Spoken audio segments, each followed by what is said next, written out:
for a lot of men, you're not actually feeling the full extent of life that you could be feeling. Hello and welcome to the Feminine as Fuck podcast. I'm your host, Monica Yates, a period and ICF certified women's life coach, and I help women to harness the power of their period and connect to their feminine flow. In these episodes, we'll be talking about all things periods, hormones, confidence, health, food, money, sex, business, feminine flow, your brain, energy, and all the stuff that goes through our heads. You will walk away from each episode with new chicken nuggets and truth bombs, as I don't have a filter and I love talking about all the shit that people are thinking but too afraid to say. Ladies and gentlemen, welcome back to this podcast episode. I'm really excited about this one. I'm diving way more this year into talking about toxic masculinity, as well as, of course, the usual stuff that I'm talking about, with a mix of, politics, climate change, and everything else in there. We'll be keeping on the bandwagon of periods, hormones, all that jazz. But as I am now taking on male clients and having more of a feeling of I don't know what I'm trying to say. Basically, I want to talk more about toxic masculinity as well, because I'm seeing it a lot. And some certain people have kind of really opened my eyes to the way that it plays out. And I'm getting more of an understanding, especially of men that have been in the military. And so look out for some exciting things later on in the year in regards to that. So today we are talking about toxic masculinity and shame. And this is such an important thing to be talking about. This is a great episode for women, but just for understanding, but also for men. So if you are a woman listening to this, I would really encourage you to share this on your Instagram story and maybe make a little note that it's a really great episode for men. Share it with your husband, partner, if they are open to it. Never push it on them. Only if they are open to these things and wanting to learn, then you can share it. Maybe with friends, X, Y, and Z. But it's something that is so important, because this toxic masculinity is fucking crushing men, and it's so unhealthy and just disgusting. So let's start talking about shame. Shame is a painfully self-conscious sense of our behavior being exposed, and the immediate result that we are halted in our tracks for better or for worse. Shame is something that holds so many of us back, both men and women. Shame can even be shame that you want to do the work. Shame that you're flying to New York for my event. Shame that you're investing money in yourself in this sort of way. There can be shame around these things, and it halts you in your tracks, generally for worse. So you don't allow yourself to get to that next level because of shame, and maybe even reflecting on how shame is holding you back right now. Reminder that New York tickets are out, and as is mastermind applications. So make sure that you are on those two things. Send us an email if you have any questions. So part of healing shame is going into your shadows. So when I say shadows, we have light and dark everywhere, right? We live in a world of polarity. Shadows can be that sort of the darker sides of yourself, but there is a lot of beauty in shadows, because knowing where your shadows are allows you to also see where your growth lies. So I love doing work with your shadows. It can also be those toxic parts of yourself, or the way in which you self-sabotage. There are other words for kind of knowing your shadows. And with men, the most powerful emotional roadblock is shame. Shame of being, emasculated. Shame of crying. Shame of being told, don't be a pussy. There is so much shame around men at the moment of doing a quote unquote woman's job, or being a bit more quote unquote feminine, or anything, or not being a man enough. All of these things can create this feeling of shame. And what's terrible about it is that, yes, women perpetuate the issue by emasculation, but men also perpetuate the issue in their little men's club of oh, did you fuck her? Did you get her? Or whatever. Did you bang her? Whatever they say. And if they say no, it's oh, that's shameful, because I need to just go in there and take what's mine. And it's almost, and we'll go into this further, but this whole badge of honor, gotta be a hero, gotta be alpha male, it's really toxic. It's really, really toxic. And it creates this feeling of shame, which blocks you in your tracks, right? So it's also, shame is probably also the most hidden, neglected, and overlooked emotion in men. Like, it really is. People don't realize it. It's like, oh, he looks fine, he's tough, yep, next. But actually there could be so much shame in him. And I mean, when you look at the statistics, ladies and men, it's like there's more men that commit suicide than women, especially men that have been in the military. And it breaks my heart, which is why I am going to be focusing on putting some more resources into my men's work this year. The same resources will go into my women's, and obviously I'm always growing that, but I also want to start growing more of my men's work. Vulnerable emotions like sadness or grief, they are difficult for a lot of men to access and to fully express, because many men can have this aversion to them, just like they have an aversion to shame of like, I don't want to be seen as weak, right? If I'm sad, or if I'm grieving, or if I'm crying, or if I'm feeling heartbroken. It's even like a lot of people perceive that when there's a breakup, men are fine and women struggle. Generally, it's actually the other way around, because women have, and this is statistically, women actually have more friends than men and more close friends to turn to. So during a breakup, we can phone our 10 best friends and talk to them and we feel better. But for men, they generally don't have that ability. And so they bottle it up, and it actually creates worse implications for them than it does for women. So if you have these like preconceived ideas that like women feel more than men, I just want to say to you, stop right fucking there. And I can say this from even my male clients. Women do not feel more than men. It's just that men haven't been given full permission to feel that deeply. Men can feel just as much as women can feel, right? It's just that for so many, then there's so much shame around going that deep into emotion, because emotion is quote unquote for women, right? And this is no shame on men. You guys know I fucking love men. This is that whilst a lot of women have been torn out of their femininity and place themselves in this like with this masculine armor around them, a lot of men have felt like they can't express their full emotions because they gotta quote unquote be a man. Okay. And even the phrases like man up, be a man, don't be a pussy, they are just like a few of the really shameful things that men are subjected to, whether it's indirectly or whether it's directly, right? I feel like everywhere you turn, and it actually breaks my heart. I was at a family friend's house and they were emasculating their son. I was just like, oh my fucking God, it breaks my heart when I just see women emasculating men. And I want you to just pause for a second and tune into whether maybe you have been emasculating men as well. Examples of emasculating men is not receiving a man holding open the door for you, or not letting a man lead and you just wanting to control everything, or fighting over the bill, or fighting in public, or telling your man like stop being a pussy, or just be a man, or like why aren't you stronger? Like those things are stripping him of his manhood. They are emasculating him. And I wanted to say to you guys, and I will do an episode of The Art of Emasculation very shortly that you can listen to. But, when you are emasculating a man, I encourage you to ask yourself what the desire is there. Because under the victimization statement of be a man, or why don't you do this for me, or why aren't you strong enough, or whatever it is, under all of those things is a desire. Or even if you're not letting a man hold open the door because you're like, I'm strong enough, what is the desire there? Under being a bitch, basically, is a desire for something. And I encourage you to just reflect on what the desire is, because you need to work on that, right? It's not a man's fault. It's your own thing that you need to work on. The other thing is, there's often so much shame about having shame. Shame can be crushing, crippling, toxic, and it's often viewed as nothing more than that, But there is, as we'll see, a healthy shame, a shame that is essential to our growth, right? And we can use shame as a way to step up into a better version of ourselves. Now, boys have grown up in a very toxic masculine culture where emotions are very suppressed, and they are disciplined predominantly by their mother, who does this via guilt and shame. And you might not realize this. If you're a mum, you might say, no, I don't do that. But just tune into the next time that you were disciplining your son.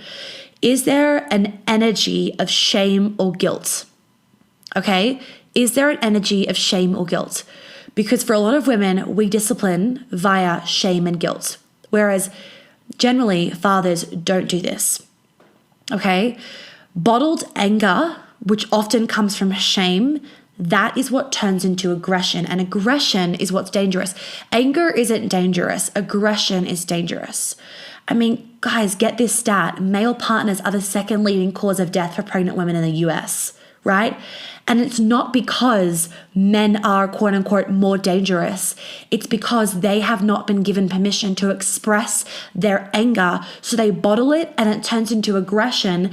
And then, all of a sudden they explode like a shaken fucking soda. And the next minute their wife is dead. And they didn't have the intention to kill her, but they just had this blackout rage. And it has come from this continuing pattern of shame and guilt and suppressed emotion that's led them to have a blackout rage session, basically, right? Emotionally stunted men, which is a lot of men, they don't know how to deal with emotions. They often freak out in the form of suicide, running away from the problem, lashing out in violence. And if you feel like this is you as a man or even as a woman, if you feel like this is you, I encourage you to, you don't need to break down, but what I do encourage you to do is actually to sit with yourself and from a place of strength, can you ask for help? Can you reach out and say, I want to work on this. I want to be a better man. I want to learn how to alchemize my emotions. I'm not saying that you need to then sit in the corner every day and cry or put your hands on your heart every day and do breast massage. That's not what I'm saying. What I'm saying is I want to help you to just be able to identify your emotions and alchemize them instead of suppressing them. Because the more that you suppress your emotions, the less you're able to feel. For a lot of men, you're not actually feeling the full extent of life that you could be feeling. When you're having an orgasm, you're not having the best orgasm that you could. When you're touching a woman or when a woman is touching you, again, you may not actually be able to experience a full pleasure that is available to you because you've numbed yourself out with this emotional suppression. So by doing this work, it's going to allow you to increase your senses so that you can feel more, experience more, and have more pleasure in your life. The other thing is that with domestic violence, one study of men who were being treated for domestic violence, they actually found that they reported struggling with managing their emotions. And these men believe that men should not share their emotions or ask for help. And I just want to call fucking bullshit, right? You got to remember, this is all made up shit. Imagine if I was saying like Irish people are not allowed to show their emotions. You'd be like, what? Only Irish people, Irish women, Irish men, they are not allowed to show their emotions, but everybody else could.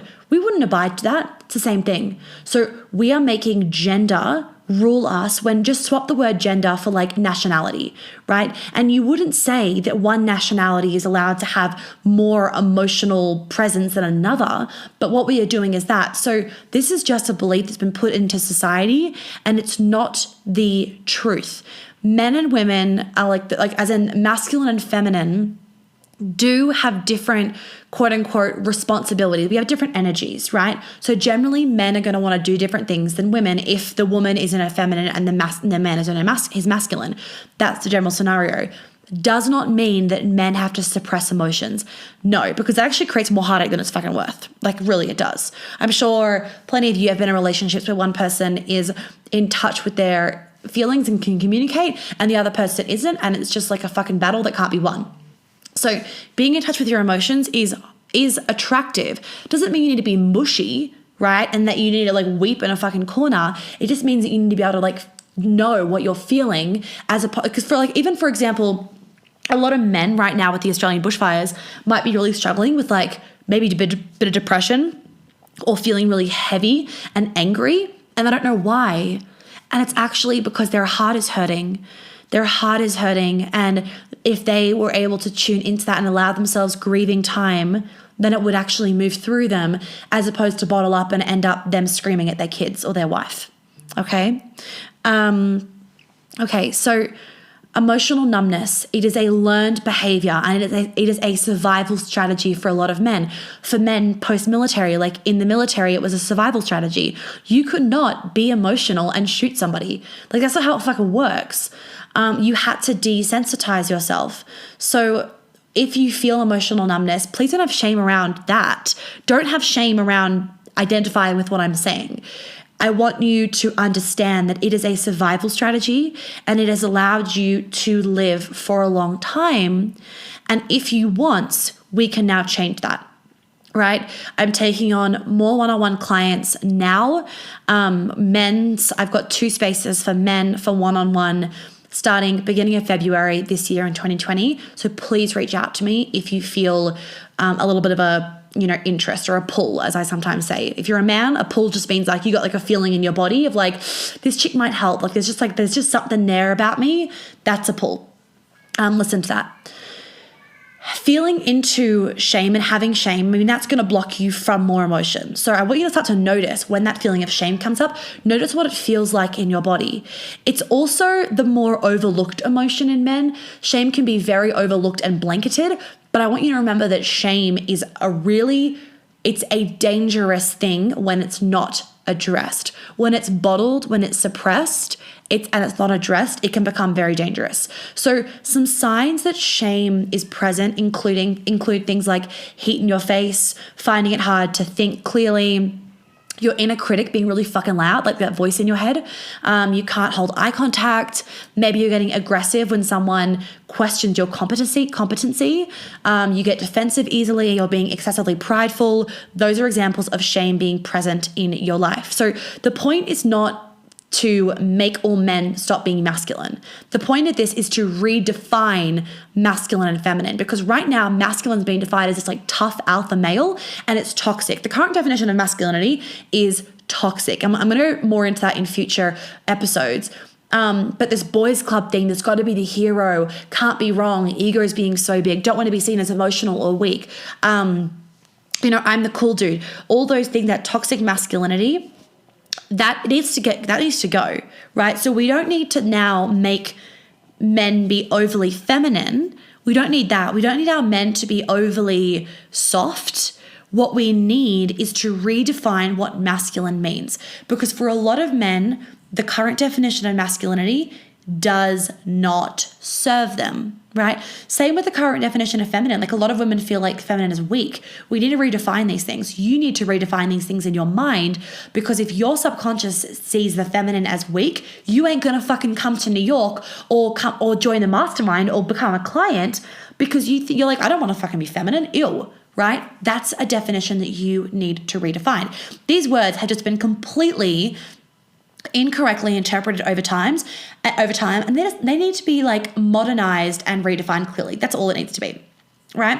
Now, one of the things I love working on with a man who is emotionally shut down is to help him non-shamingly explore his shame and his relationship to it and history with it. So together we can address any shame that you have about doing some healing work. And not surprisingly, like, this shame has a lot to do with feeling defective or incompetent or quote unquote less than a man. Again, you can see how this toxic masculinity is coming out of, like, if I do work on myself, I'm less than a man, right? Or if I actually feel any of my emotions, I'm less than a man.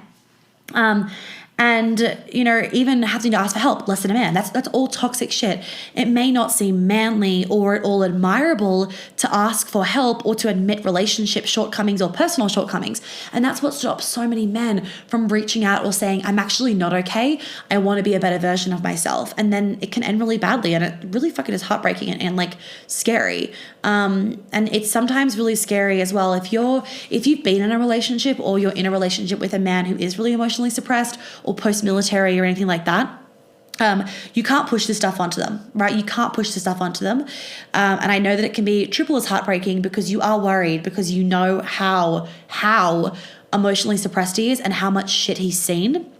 So I get that it can be really scary of like, is he going to do something bad, like dangerous? Especially with the stats. I fucking get that. But you can't push this onto them because it's going to make them feel even more like there's a problem with them, right? If you're forcing something onto a person, it makes them feel like, Jesus, how much of a problem do I have?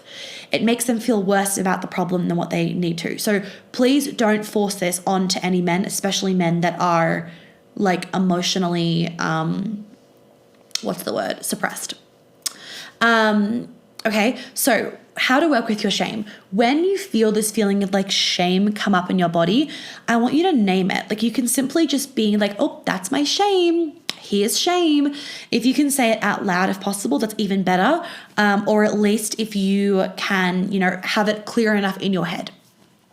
When you identify it, you take its power away of it having power over you, and you now have power over it. And you recognize, oh, it's just a feeling. It's not an all-consuming, deathly demon. It's just a feeling.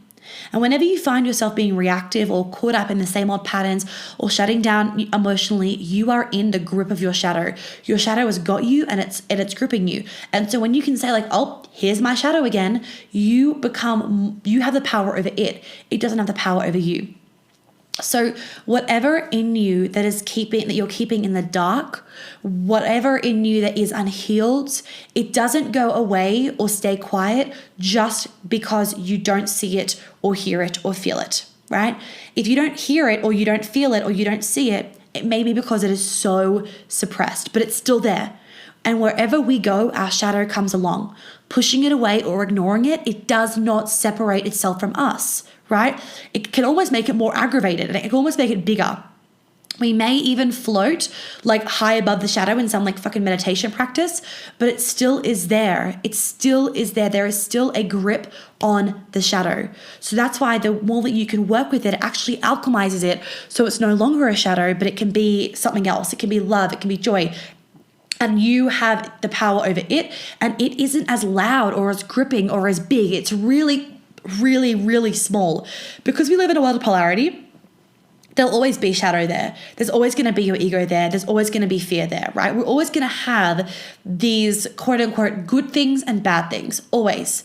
But what ends up happening when you do this work and you get in touch with yourself and you have control in your mind, in your body, and you have the tools, is that they no longer become as powering, right? That they don't overpower you. You are able to control them and just notice them and they go away, right? If we don't face our shadows, or if worse, if we deny their existence, it just keeps persisting. It keeps coming, right? And what will happen is that it will often, for a lot of men that are emotionally suppressed or stunted, it will actually become really big, but under your radar. But it will infiltrate your life in all kinds of ways. So it will fucking seep through in all kinds of ways, right? But you won't necessarily see it until it slams you in the fucking face. So I really encourage you to start getting in touch with what shame you're holding on to, how this toxic masculinity is making you feel like you can't be in touch with your emotions, because these emotions are part of having a human experience. If you're not allowing yourself to be in touch with your emotions, it's not because it's bad to be. It's because you have a belief that it's wrong to be, or that you aren't going to be less of a man, or that people are going to think less of you. And it's human nature to not do the things that are going to put you in harm's way. And if people are going to not think as much of you, or if people are going to, push you out of their circle because you're feeling your emotions, then why the fuck would you go feel your emotions? You got to remember, this is a survival strategy, right? Even if you're sitting here and been like, fuck, I really let these bad things like rule me, or I am so out of touch with myself, it's out of control. That's okay. You've had to do that for one reason or another, whether it's a survival strategy, whether it's because you were abused as a child, or whether it's because you were disrespected, or you were raped, or your body wasn't respected, or you didn't respect yourself, or whether you were talked down to, or you were beaten, whatever it was, whatever the past trauma was, you have had to suppress your emotions for a reason. So it does not mean that you are wrong, or that you are broken, or that you are fucked. No, if you're listening to this and you're like, you know what, I actually want something better for myself, then reach out, because it's all available to us. And I so get that it can be scary. It can be scary doing the work because you're like, what the fuck is going to come out. But let me tell you, nothing will come out that you cannot handle. And you've already dealt with it once, but probably physically or like right in front of you. And that's why you've had to create this barrier around you. And whilst, yes, you'll have to move through emotions, you move through them and then they're gone forever. Instead of kind of waiting for a bomb to go off inside of you, which is what happens when you have all this shame bottling up inside of you. And, whether this shame comes from a woman, whether it comes from yourself, whether it comes from your mum or your dad, you don't need to blame anybody. You don't need to blame yourself. You just need to say it's time for it to fucking go. That's literally it. We live in a culture that teaches boys stoicism over authenticity. We teach them dominance over empathy. And that if they don't follow the script that society's like fucking given them, someone will take notice and take their like masculinity or man card away. These toxic masculine men, whether it's you, somebody that you know, a friend, your boyfriend, whoever it is, they are not born, they're created. Right? We have such like low expectations. The majority of us is the generalization. If you've done the work or if you listen to me frequently, you probably don't anymore. But a lot of us have such low expectations on boys, like when they're younger, that we've literally made a term for it. Boys will be boys. Or like we throw out like, oh, he's just a boy, or like he's being a boy. And it's literally like we are saying like, oh, it's totally normal. Like it doesn't matter. And we don't allow them to see greater. We literally have the expectation that boys will be boys. Girls go on to become they go on to become more emotionally mature and more literate with age and time, whereas boys become emotionally stunted. And in every single age bracket, it's actually been found that men suppress their emotions far more than women do. So even if you think, oh, my man isn't, or the men in my life aren't, or if you're a man listening to this and you're going, I'm not, the chance of you actually suppressing your emotions, if you have not done this work, is very, very high. And for the majority of men, the hardest thing about being a man isn't necessarily about, quote unquote, dealing with women. It's actually about dealing with other men. Being put down, having their man card taken away, feeling like they aren't being good enough or enough of a man. It's ridiculous. Like these expectations that are in society right now on men, they are expectations about men by other men, right? And a lot of us have been born as women, have been born into the toxic masculinity. So we inherently pick up these expectations of men as well. And it can happen really subconsciously where maybe, you see a man cry and you're like, oh my God, what the fuck? And you freak out with a man crying. Or if a man cries, you're like, oh my God, he's crying. What a fucking pussy. And you don't even consciously realize what you're doing. But you're basically saying that men aren't allowed to cry. Like because of their gender, they aren't allowed to cry. Just like I was saying before, oh, because they're Norwegian, they're not allowed to cry. Like that would make no sense. So why do we bring gender into it? Men feel this pressure of being a leader and of having to have a point of view rather than actually saying, I don't know, or I don't want to be the leader in this scenario. I want to relax. They feel like they have to constantly be the big, like top dog. There's also the pressure to be speaking all the time rather than listening. And it's no wonder that men aren't able to be vulnerable about their fears majority of the time. It's because they're too busy pretending like they didn't have any. And it's so common that men will have these massive shells of armor. These, the more a man tries to hide his weaknesses, the heavier his armor around them become, and the tougher it will be for them to let go of it. And then the bigger the armor, the less that men are even aware that it's there, right? It becomes this really vicious catch-22.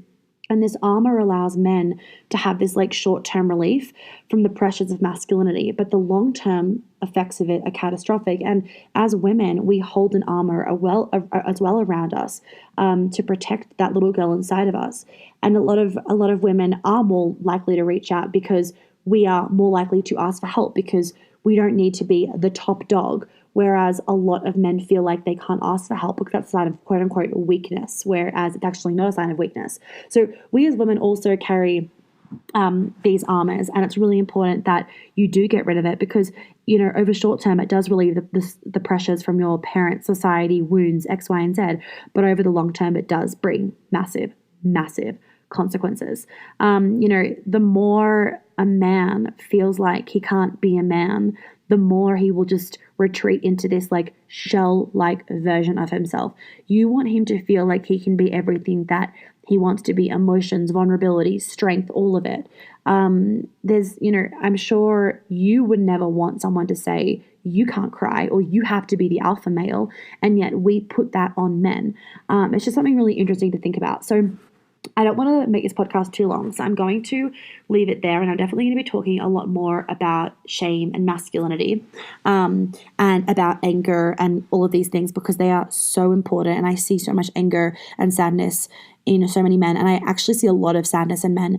I know there's anger that needs to be released, but for a lot of men that I see and that I know, I actually just feel, and I can see in their eyes, this desire of wanting to just be like hugged and loved and being able to just like cry and surrender and release. So many men, they want to release for a second, but they feel like they can't, or they feel like if they do release, then their whole world is going to crumble.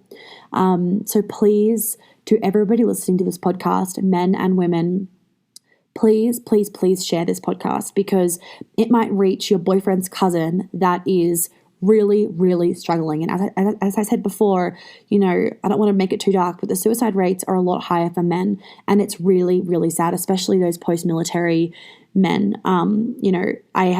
We have no idea what they've been through as women, unless you're actually in the military as a woman, which is obviously a small proportion. And thank you to all of you that are also women in the military. Please share this podcast. Just like the climate change one with my dad, it's really, really important, because a lot of people are suffering, both men and women, with this shame, and it's hidden, and that is the worst shame, the hidden shame, because it actually just creates more shame, because they feel shame for not being able to talk about their shame. And a reminder that if you're listening to this and you do have shame, please don't feel shameful for having shame. Please just send me a message saying that you'd like maybe to do a one-off with me, or to get my vibe, or do a discovery call. That's going to be the first step. And as I said before, the best release work that you're going to be able to do is if you come to New York in March. It is the first 2 days are massive purging, releasing, letting go, like just clearing the shit so that you can be your best self, your most confident, your most secure, your most open, your most vulnerable, your most courageous. And you are not second guessing yourself. You're not judging yourself. You're not in your head all the time. You're not thinking, oh, is it weak if I say this? Or is it lame if I say this? You're just fully fucking you. And can I tell you, ladies and gentlemen, this is the most freeing energy that you can be in. This is the biggest gift that you will ever give yourself. And if you're a mum or not, if your daughter was struggling like you are now, or your son, and said, hey, can I go to this thing? I'm sure you would say, absolutely, abso-fucking-lutely. And you wouldn't let money hold them back from being happy. So why is it we do this for ourselves? Hey. So the New York event is only for women at this stage in time. Future events, do not worry, are going to be men and women, because I do want us all coming together. I just need to get a larger male following. So if you are a male listening to this, I'd really appreciate it if you would share this on your Instagram or Facebook or whatever, because I do want to be able to get more men in my circle so that we can have greater impact, because doing work with men and men doing work with women is really, really powerful.